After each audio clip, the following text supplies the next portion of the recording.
السلام علیکم ورحمۃ اللہ وبرکاتہ۔ بسم اللہ الرحمن الرحیم۔ الحمد للہ والصلاة والسلام علی رسول اللہ وعلی آلہ واصحابہ اجمعین۔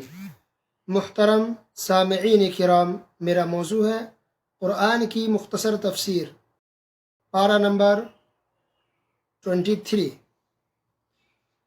ہم شروعات کریں گے سورہ یاسین سے۔ یہ سورہ مکی ہے، بہت مشہور صورت ہے۔ اس کی فضیلتیں لوگ بہت سارے بیان کرتے ہیں۔ اس کی پہلی آیت ہے یاسین یاسین والقرآن الحکیم انک لمن المرسلین۔ قسم ہے قرآن با حکمت کی، بے شک آپ پیغمبروں میں سے ہیں۔ تو جو پہلی آیت ہے یاسین، یہ حروف مقطعات میں سے ہے۔ اس کا معنی کسی کو نہیں معلوم، اللہ ہی بہتر جانتا ہے۔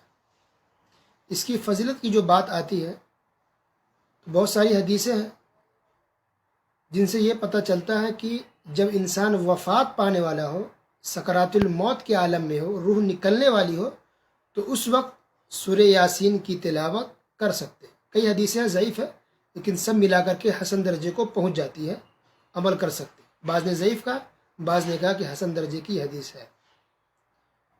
تو اگر کسی انسان کی روح نکلنے والی ہو، بس اب وفات پانے ہی والا ہے، جس کو سکرات الموت کہتے ہیں، تو اس وقت سورہ یاسین کی تلاوت آپ کر سکتے ہیں، ان کے پاس، مریض کے پاس بیٹھ کر کے۔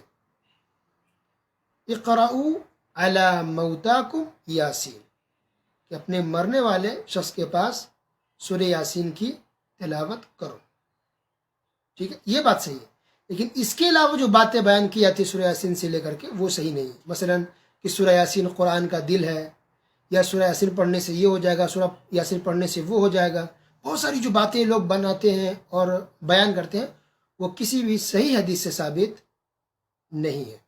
باقی تو ہے کہ الحمدللہ قرآن کے ہر لفظ کی، ہر آیت کی اپنی اہمیت ہے، فضیلت ہے، اس میں کوئی شک نہیں ہے، اس کو ہم لفظوں میں بیان بھی نہیں کر سکتے۔ لیکن کوئی خاص چیز اگر کوئی انسان بیان کرنا کہ یہ پڑھنے سے یہ ہو جائے گا، یہ کرنے سے وہ ہو جائے گا، تو اس کے لیے دلیل چاہیے، پروف چاہیے۔ جیسے ہم کہتے ہیں کہ سورہ بقرہ پڑھنے سے گھر سے شیطان بھاگ جاتا ہے، یہ بات صحیح ہے کیونکہ یہ حدیث سے ثابت ہے۔ اب ہم کہیں گے سورہ یاسین پڑھنے سے شیطان بھاگ جاتا ہے، یہ تو جھوٹ ہو جائے گا نا۔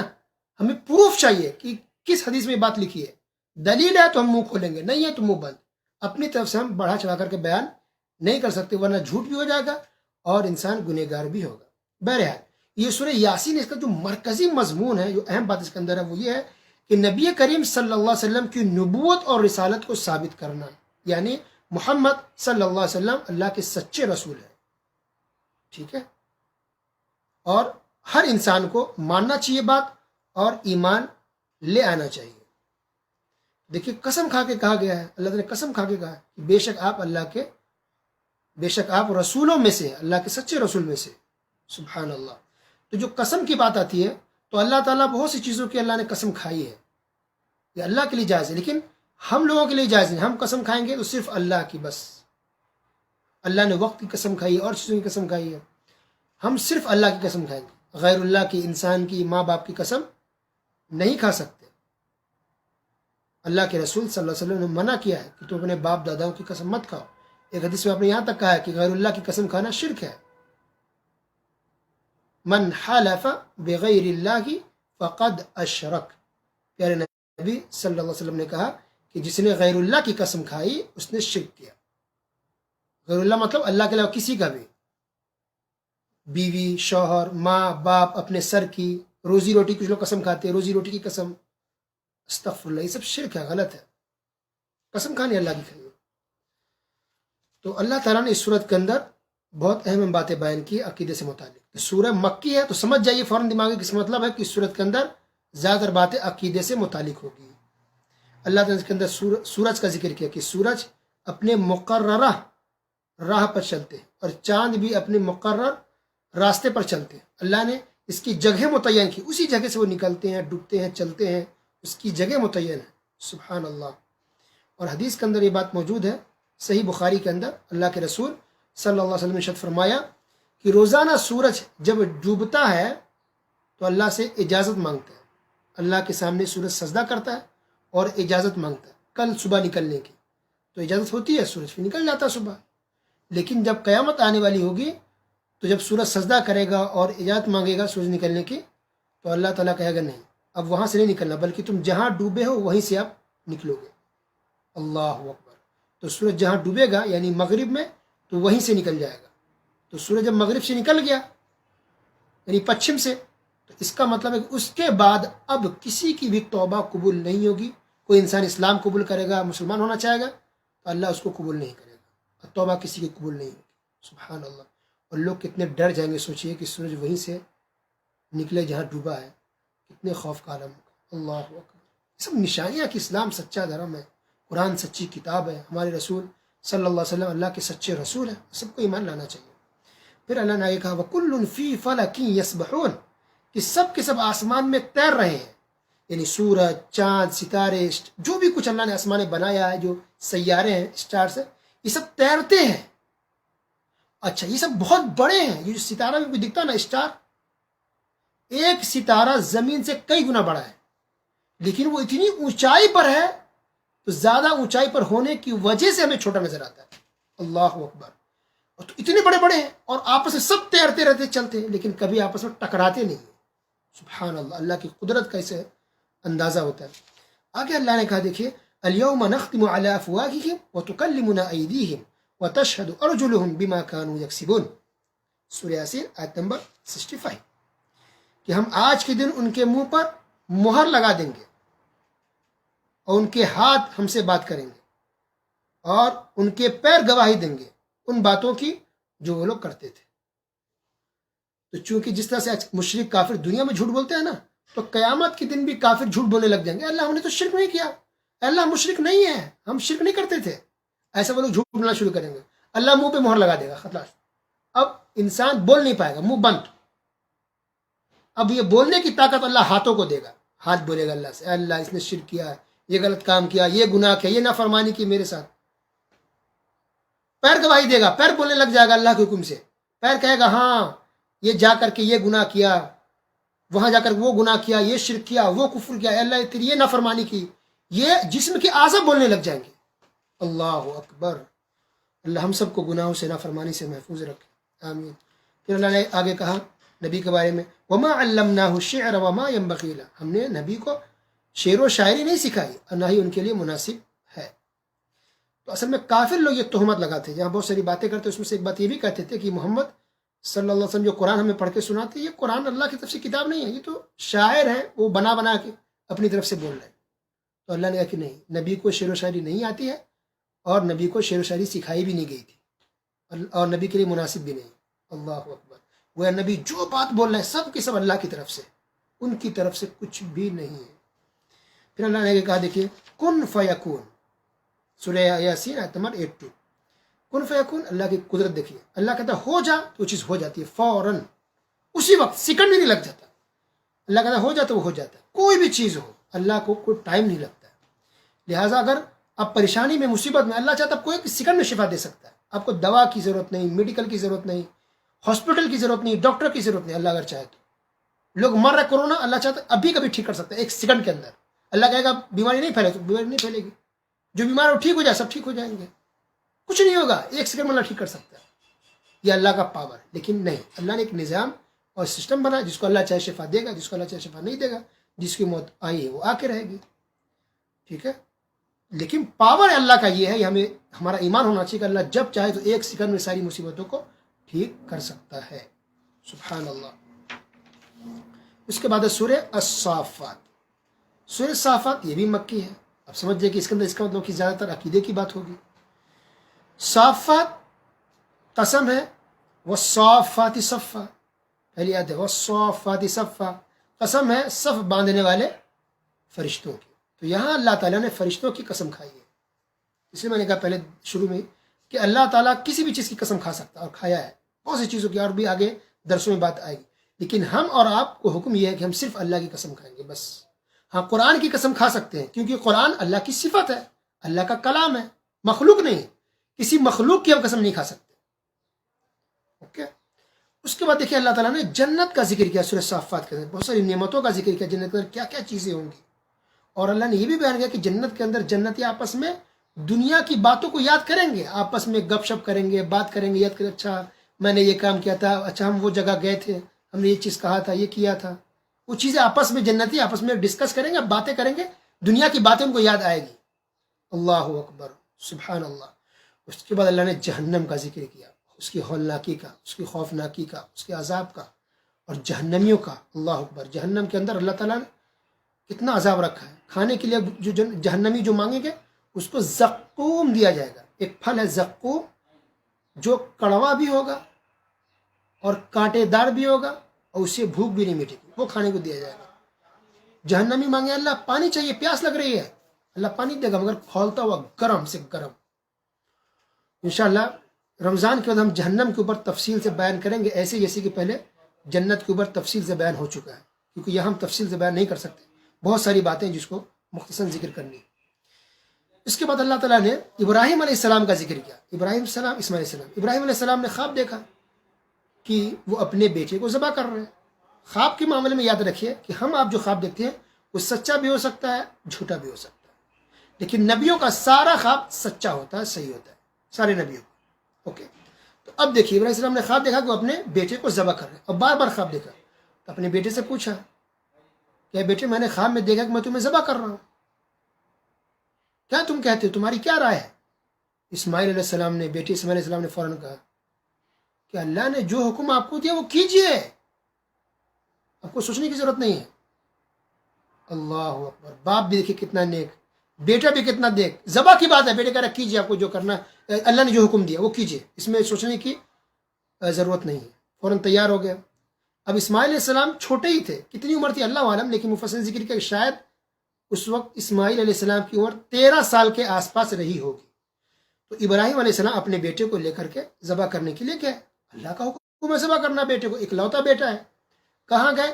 مینا میں، جو مکہ سے قریب ہے، جہاں حاجی جاتے ہیں، رکتے ہیں، وہاں قربانی کرتے ہیں، اس کی شروعات وہیں سے ہوئی ہے۔ دیکھیے تو مینا میں گیا اپنے بیٹے کو لے کر کے ذبح کرنے کے لیے، لٹا دیا گیا۔ اب ذبح کرنے ہی جا رہے ہیں، لٹا دیا گیا، اب ذبح کر رہے، چھری ہے ہاتھ میں، ذبح کرنے جا رہے ہیں، آواز آئی آسمان سے اللہ کی طرف سے کہ ابراہیم تم نے اپنے خواب کو سچ کر دکھایا۔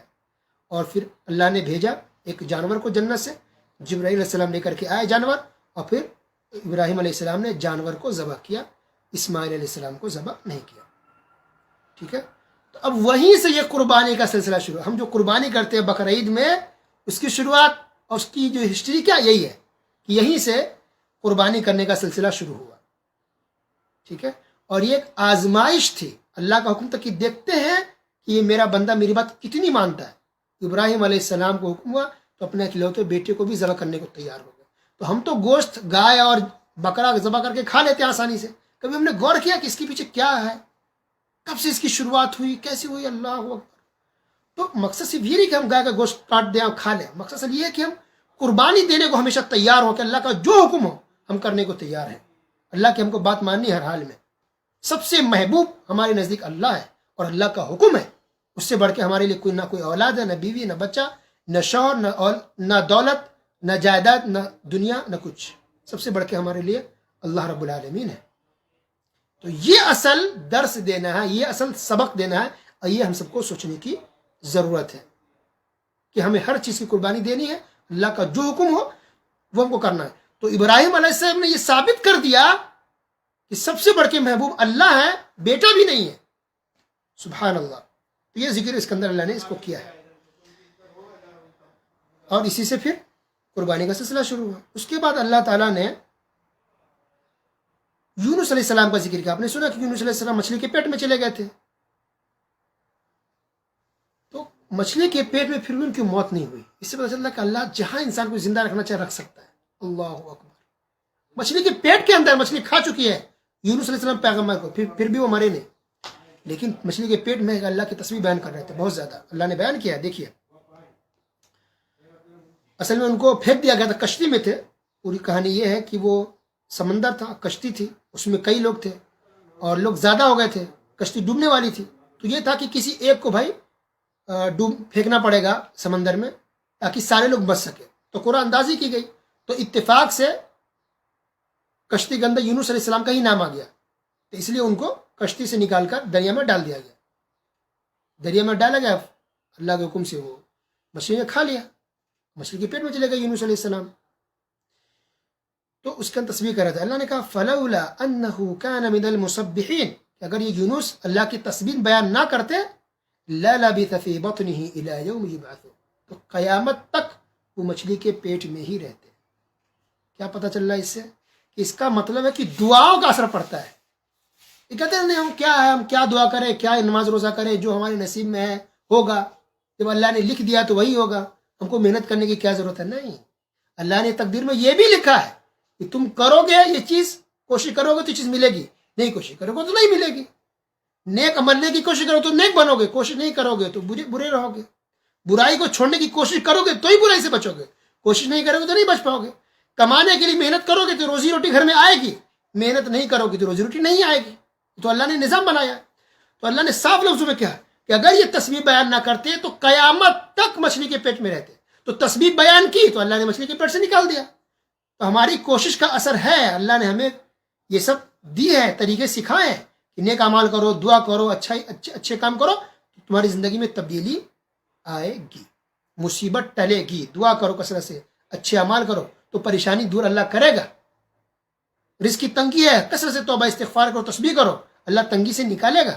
تو دعاؤں کا اور ہمارے اعمال کا اثر پڑتا ہے ہماری زندگی میں. اب دیکھیے انصاف بھی اللہ کا، دیکھیے سبحان اللہ، اللہ اکبر. اللہ کسی پر ذرہ بڑا ظلم نہیں کرتا. کوشش کریں گے تو اللہ دے گا. تو یہ جو تھے یونس السلام، یہ عراق کے علاقے میں، عراق جو ملک ہے وہاں بھیجے گئے تھے بنی اسرائیل قوم میں. اور جو آخری آیت ہے اس میں دیکھیں اللہ کی تعریف ہے، آخری آیت سورت کی، والحمد للہ رب العالمین، ہر قسم کی تعریف اللہ رب العالمین کے لیے. اب آگے ہم چلتے ہیں سورہ صاد میں. یہ سورت بھی مکی ہے. اب سمجھ جائیے اس کے اندر بھی بہت ساری عقیدے کی بات ہوگی. مکی سورت ہے. صاد والقرآن ذی الذکر بل الذین کفروا فی عزت و شقاق. اس نصیحت والے قرآن کی قسم، بلکہ کفار غرور اور مخالفت میں پڑے ہوئے ہیں. آج بھی دیکھیں کافر گھمنڈ تکبر میں دنیا میں کریں گے، آخرت میں بچ نہیں سکتے. تو کافروں کا کہنا تھا کہ اتنے سارے معبودوں کی ہم عبادت کرتے ہیں، کیا سب کو چھوڑ کے ہم صرف ایک معبود کی ہم عبادت کریں گے؟ یہ تو بہت عجیب بات ہوگی. استغفر، دیکھیے کتنا گھٹیا سوچیں لوگ. تو اللہ نے کہا نہیں، معبود تو ایک ہی ہے، سب کا رب ایک ہے، لہذا واقعی سب معبودوں کو چھوڑ کر کے صرف ایک معبود کی ہی، ایک اللہ کی ہی، ایک رب کی ہی عبادت کرنی ہے. اس کے بعد اللہ تعالیٰ نے سلیمان علیہ السلام کا ذکر کیا. سلیمان علیہ السلام کا یہاں پر یہ واقعہ پیش کیا اللہ نے کہ وہ گھوڑوں کا معائنہ کر رہے تھے، دیکھ رہے تھے گھوڑوں کو، تو اس میں بیزی ہو گئے. تو شام کی ان سے تسبیح چھوٹ گئی. شام میں جو ذکر اذکار کرتے تھے وہ نہیں کر پائے، تو ان کو بہت افسوس ہوا. آیت نمبر 32 کے اندر ہے. اب ایک بار وہ ذکر اذکار نہیں کر پایا شام کے ذکر اذکار، تو ان کو افسوس ہوا. اور آج سوچیں ہم کتنے دن ایسے ہمارے گزرتے ہیں صبح اور شام جس میں ہم صبح شام کے اذکار نہیں کرتے، تسبیح بیان نہیں کرتے، اور جب نہیں کرتے تو ہمیں کتنا افسوس ہوتا ہے. غور کیجیے. آگے چلتے ہیں. اچھا ایک بات یہ بھی ہے سلیمان علیہ السلام سے متعلق، حدیث کے اندر موجود ہے صحیح بخاری کے اندر کتاب الانبیاء. آپ صلی اللہ علیہ وسلم نے ارشاد فرمایا کہ سلیمان علیہ السلام نے ایک مرتبہ کہا کہ آج رات میں اپنی تمام بیویوں سے ملوں گا. کئی بیویاں تھیں ان کی، اللہ نے بہت طاقت بھی دی تھی. تو کہا کہ سلیمان علیہ السلام نے کہا کہ آج میں تمام بیویوں سے ملوں گا اور ان سے جو بچے پیدا ہوں گے میں تمام کو مجاہد بناؤں گا، اللہ کی راہ میں جہاد کریں گے. اور انہوں نے انشاءاللہ نہیں کہا. بیوی سے ملے، کسی بیوی سے بچہ نہیں ہوا، کوئی حمل ہی نہیں ہوا کسی کو. صرف ایک بیوی حاملہ ہوئی، بچہ پیدا ہوا، لیکن وہ بھی ادھورا، آدھا بچہ. نبی صلی اللہ علیہ وسلم نے کہا کہ اگر وہ انشاءاللہ کہے ہوتے کہ بیوی سے ملوں گا، جو بھی بچے پیدا ہوں گے سب کو میں انشاءاللہ مجاہد بناؤں گا، تو پھر سب بیویوں سے بچے پیدا ہوتے اور سارے کے سارے مجاہد بنتے. اگر وہ انشاءاللہ کہتے تو ان سے انشاءاللہ چھوٹ گیا، اصل میں ذہن میں چھوٹ گیا، مس ہو گیا. تو اسی وجہ سے کہ انشاءاللہ کہنے کا کتنا زیادہ اثر ہوتا ہے، کتنا فائدہ ہے، اور انشاءاللہ نہیں کہنے سے انسان کا کتنا نقصان ہوتا ہے، اس کا اندازہ ہوتا ہے. اور اسی طرح یہ بھی پتہ چلتا ہے کہ گویا کہ ہم انشاءاللہ کہتے ہیں، اللہ پر بھروسہ رکھتے ہیں، امید رکھتے ہیں، کوشش ہم کرتے ہیں، اس کا بھی ہماری زندگی پر اثر ہے. یہ تقدیر میں جو ساری چیزیں لکھی اس کا مطلب بالکل بھی نہیں ہے کہ ہم کچھ کریں نہ کریں وہی ہو کے رہے گا جو لکھا ہوا ہے. ایسا نہیں ہوتا ہے. اللہ نے تقدیر میں یہ بھی لکھی ہے، تم یہ کرو گے تو یہ ہوگا، اور یہ نہیں کرو گے تو نہیں ہوگا. اب آگ میں جاؤ گے تو جلو گے، نہیں جاؤ گے تو بچو گے. کوئی آگ میں کود جائے کہیں نہیں ہماری قسمت میں لکھا تھا ہم جل گئے، ایسا نہیں ہوتا ہے. اللہ نے اچھی چیزیں بری چیزیں بتا دی تو اس کے حساب سے ہم کو فالو کرنا ہے. لہذا کوئی تقدیر پر بھروسہ کر کے چپ چاپ نہیں بیٹھ جائے. ہم کو کوشش کرنا، ہمیں نہیں پتا کیا لکھا ہوا ہے، لکھا تو ہے ہر چیز، ہمیں نہیں پتا کیا لکھا ہے، ہم کو کوشش کرنی ہے. اور تقدیر میں یہ بھی لکھا ہوا کہ جو انسان کوشش جیسا کرے گا اس کے مطابق اس کو پھل ملے گا. اس کے بعد اللہ تعالیٰ نے ایوب علیہ السلام کا ذکر کیا ہے، بیمار تھے بہت زیادہ. تو ایوب علیہ السلام کا یہاں پر یہ واقعہ پیش کیا اللہ نے یہاں پر یہ بات کہ جب بہت زیادہ صبر کر لیا، دعائیں کر لیے، تو آخری وقت پھر اللہ نے کہا کہ ایوب اپنے پیر کو زمین پر ماریے. تو انہوں نے پیر کو زمین پر مارا تو زمین سے چشمے پھوٹ گئے، یعنی پانی نکلنے لگ گیا. تو اللہ نے کہا اس کو پی لو. تو انہوں نے پیا. تو پینے سے جو اندر کی جو بیماری تھی جسم کے اندر کی، وہ ساری بیماری ختم ہو گئی. پھر نہانے کا حکم ہے، غسل کر لو. تو نہایا تو جسم کے اوپر جو زخم وغیرہ جو بھی تکلیف رہی ہوگی وہ جسم کے اوپر کی پوری تکلیف پوری بیماری ٹھیک ہو گئی. اب وہ ایسے ٹھیک ہو گیا جیسے پہلے تھے، بلکہ پہلے سے بھی اچھے تندرست ہو گئے. اور پھر جو بھی جائیداد مال سب ختم ہو گیا تھا، اللہ نے سارے مال بھی دے دیے پھر سے، بلکہ پہلے سے زیادہ مال ہو گیا.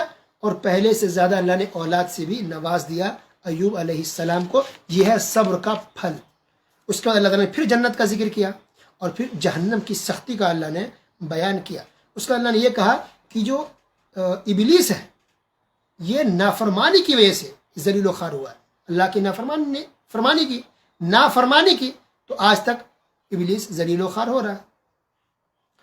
اور پھر اللہ نے یہ کہا لَأَمْلَأَنَّ جَهَنَّمَ مِنْكَ وَمِمَّنْ تَبِعَكَ مِنْهُمْ أَجْمَعِينَ. اللہ تعالیٰ نے کہا جبرائیل کو، اللہ تعالیٰ نے کہا استغفر اللہ، اللہ نے کہا ابلیس کو، اللہ نے ابلیس کو کہا کہ میں تم سے اور وہ تمام لوگ جو تمہاری پیروی کریں گے، تمہارے راستے پر چلیں گے، اس سے جہنم کو بھر دوں گا. اللہ اکبر. اللہ ہم سب کو شیطان کے ابلیس کے راستے سے بچائے اور اللہ تعالیٰ تمام لوگوں کو قرآن و حدیث پر چلنے والا بنائے. اللہ اس کے رسول کی اطاعت اور فرما برداری کرنے والا بنائے.